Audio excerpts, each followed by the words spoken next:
Hey guys, welcome back to my channel. It's Lexi, and today's video is going to be like a recap, review, chit chat of Insecure season 4 episode 1. I believe it's called Feeling Myself, and I did this type of Insecure reviews, recaps with you guys last season, and you guys seem to want me to bring it back, so we're bringing it back. The episode aired last night, so I'm gonna have the reviews up every single Monday.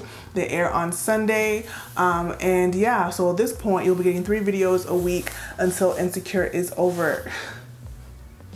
Pray for me, okay, and my sanity and consistency, and then I'm able to actually give you 3 uploads per week until Insecure is over. If you are new here, I do chit chats, beauty content, hair content. You can click on subscribe and join the KandidKinks family if you want to. Let's just hop right into it, because this episode, in true Insecure fashion, went by extremely quickly and was full of questionable moments, confusing moments, and I'm sitting here like, what the hell? Once again. So we're just gonna get into it. So as the show goes on, I never liked Molly. I'll put it like that. I never liked Molly.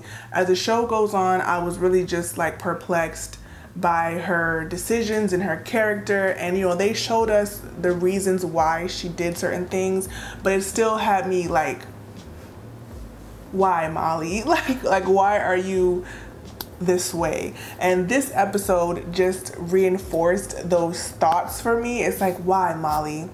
Why? And I think that I don't really remember how I felt about her and Issa's friendship last season, but right now I'm like, Issa really has some trash friends, and that's probably the main reason why she is so attached to Condola, because Condola seems to be a cool person, a regular nice human being with regular concerns and regular life issues, as opposed to someone that is super freaking crazy like Molly, or someone that is inconsiderate like Amanda's character, what's her name, Tiffany, or someone that is just super hypersexual and unable to connect with you on a deeper level like her other friend, whose name escapes me right now, but the one that wanted to sleep with the white man at the party. Like, I don't know her name right now, but her friend circle is very flawed, and we all individually have flaws, but I'm like, her friend circle has lots and lots of holes, and she needs a solid individual, as I'm sure we all do, and it's kind of showing how much so when Molly is just so wrapped up in her own stuff. And at this point I feel as if she's jealous of Issa in the way that someone is jealous of you being free. At this point, Issa is free from lots of things like her job and her boy problems, and just like being really wrapped up in life and really downtrodden. And now she's like feeling good, looking good, attempting to dress better and be successful in her own way. And it's like shining through her. She's coming into her own. And I think that Molly, even though she has all of the check marks in terms of like a good job and finances, and she really does want to have a partner, I think that she also is lacking that freedom that Issa has come into, and she is jealous or just resentful towards Issa for that. I think that's where I've come to after this episode. So we're gonna go through what happened in the episode, kind of like what stuck out to me and what bothered me, and what I think is an important to talk about with you guys. So as I go on with the recap, comment down below and let me know how you guys felt, your reactions to certain scenes and their interactions, their awkward interactions. And if you are new, which you have been a fan of Insecure, also let me know. We can just kiki about what you feel about the whole series thus far. I do like to do these reviews. I probably would never do any other show review, but Insecure is a very relatable show for someone that's like a young black single woman, and also just like someone that has lived life and like experienced many of the things the show talks about in terms of men, friendships, and stuff like that, and work, and just different things, school, and then also just like the idea of being a black woman in today's society and what goes along with that. I think that it talks about so many different relevant topics that we can all relate to on the channel. So first and foremost, when Molly and Issa was having their self-care Sunday, super cute, super, you know, girlfriends hang out, yeah, whatever. Molly seems to always have a slick comment or a underhanded compliment or a backhanded compliment to give to Issa, and I think that at this point it is like obvious that she is not really supportive of her fully. Like, I support you to the limit that I see you at. Once you surpass that, once you're like really up on your high horse feeling good about yourself, I'm like, should you be feeling this way? Do you deserve this level of freedom, Issa? I don't feel comfortable with that. And that's what I'm getting from this whole scene. Like, she just tends to kind of just nag at Issa, and Issa tends to nag at her back, but I think that Issa's nagging doesn't come off the same as Molly's nagging, at least to me. I think that Issa has probably always been an absolute mess since Molly has known her, and yes, she had Lawrence, but Issa and Lawrence seem to have been falling apart long before the show began. So it's like Molly probably felt like, yeah, you have a man, but I have the good job, and you have to work super hard, and your man is not even doing anything. He ain't working. He depressed on the couch. Like, she probably levels out and calculates their friendship, and that people really do that. People in this world will be your friend and but think to themselves, okay, but I'm here and she's here because I have XYZ, you know? And that's kind of friend that I think Molly is at this point. Now that Issa is free from all of that stuff, Molly is like, I'm not really feeling this this new and improved Issa thing. Like, yeah, go you, but to a point. And what makes me say that is when she was in the car with the guy she's dating, she was like, said something like, oh, today may be a little homegrown, but she's trying. It's like, I don't know about you guys. I wouldn't tell a man that I'm dating that my best friend's event that I invited him to come to may be a little homegrown. Like, that's saying that it's like low class and like a little bit like questionable, but she's trying, so try to be okay. That dude seems way more down to earth and way more cool than Molly ever could be, so I doubt he would have given a shit how the event played out. But Molly being like on her high horse, just so you know, it's a little bit homegrown, but she's trying. Like, why are you referring to, like, it's not really a friendship to me. To me, I know that years add on and people just become like, oh yeah, we're friends for 20 years, so we must be amazing. I think that, no, people got issues, and sometimes you have to let them go.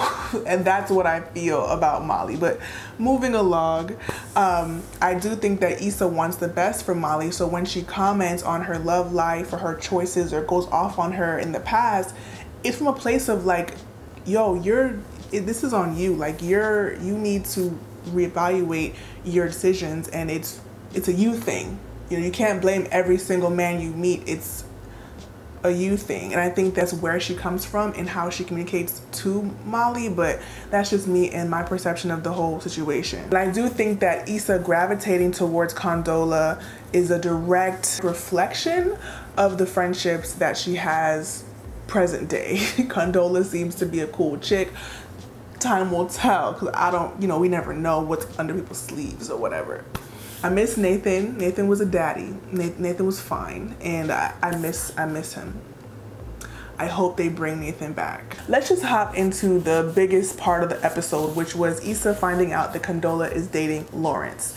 This show oftentimes brings up topics that I just don't know how I would react in real life, and I think that it's an important convo, right? Because it's like, okay, it seems like, oh, she's dating your ex, yeah, you cut her off. But it's like, okay, but why? Where are the feelings coming from? You have to question yourself as to why and what you want and what you don't want to happen and stuff like that. So I just don't know if it was me, how I would feel. Her and Lawrence don't have bad blood. Her and Lawrence squashed everything. I could see if they had like a tumultuous, like, oh yeah, they ended up on a really bad note and they hate each other, which does happen. then it's like, okay, that's really, really freaking awkward. But because they are cordial, and last season they did end things, you know, like they had a coming together peaceful ending of a situation, I feel like it makes things easier to move forward and be friends with someone that's dating your ex. I'm not saying that I could do it. I'm just saying that I can understand how it could be easier. I really don't know if it was me how I would react. How would you guys feel? It's a really interesting thing that occurred, and I'm really happy that they did not make the whole season about like it being a secret, like, you know, like nobody ever found out who. Like episode 1, we know I'm dating your ex, he's your ex, it's all out in the open, as opposed to like, you know, because shows love to drag it on, like you never know who. I'm happy that it came out and it's out in the open, and now we can deal with it head on. Now Tiffany, how do y'all feel about Tiffany? I mean, from jump, Tiffany been shady, Tiffany been selfish, Tiffany has been Tiffany. But this was interesting. It was interesting because I questioned, she said that she didn't know that it became serious, or it became, you know, more serious, and to her it was just like a simple meaningless date. I do feel like when you set someone up on a date, there is always going to be a possibility that they may fall for each other. They seem to have it all together, but they don't have a partner. So why would you doubt that it could possibly, even if they don't end up getting married, but why would you doubt that it could be something? Because everyone is kind of like in a good place, you know, on the outside. So I was like, Tiffany, can you be mad at someone like Tiffany for doing Tiffany things? That's what I question myself. Like, could you be mad at her because she just being her? And you know who her is. You know how she is. So can you really blame her for doing another Tiffany thing? Can you? What do y'all think? Because I don't even know. I feel like, damn, she just being her. She's being, her head is up her own ass continually, and it always will be. So can you be mad? You're choosing to keep her in your life. She's doing Tiffany's shit. Can you be mad? I don't know. Next topic is going to be Molly being upset that the dude that she's dating, that she did not want to date for a minute, is dating other women. And the only thing I want to say about this is that if Molly had other options, if there were other men, and in her words, preferably black men, from last season she talked about wanting to date a black man. If there were other men, other black men offering themselves to her, offering to court her, she would be dating them. And so I think it's funny because it's like, you're just mad because you just so happen to be in a place where you don't have another person like this in your back burner. But if you did, you would probably put your current dating partner out on the back burner, or out the picture completely for a different person.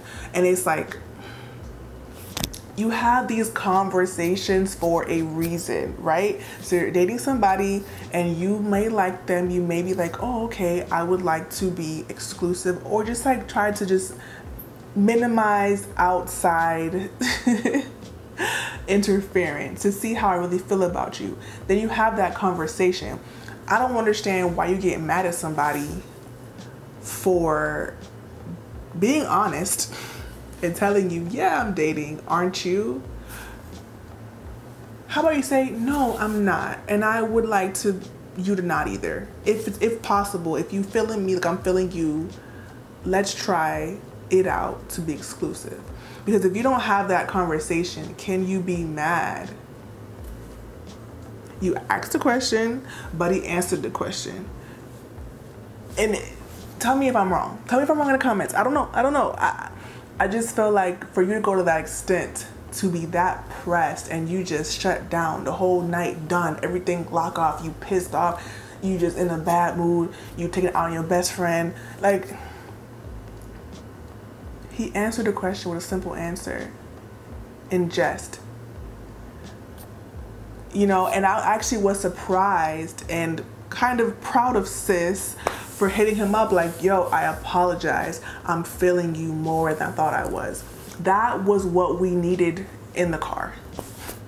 Or at least be mad in the car, like go through the feelings in the car, get to the event, talk to Issa. Issa tells you like, you know what, handle it. He's here with you, da da da da da. Real shit.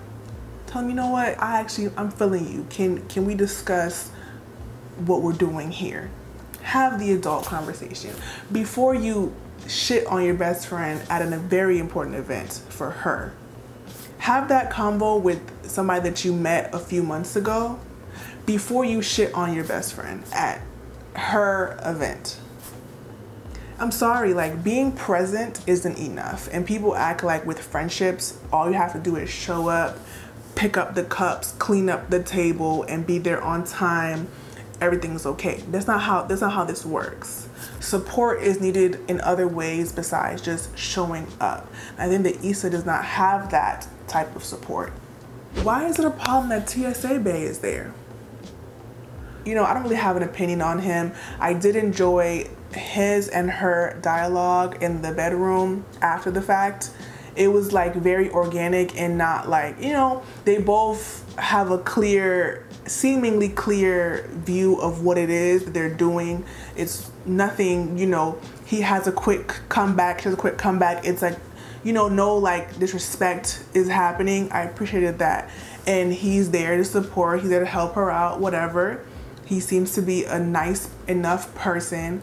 I'm not saying he needs to be her forever man. I'm just saying, like, why are you being so negative? As if he did something wrong to her, which he didn't. And I know that, like, we need to have standards. We need to have, you know, understanding what we want and go for it. I get all of that.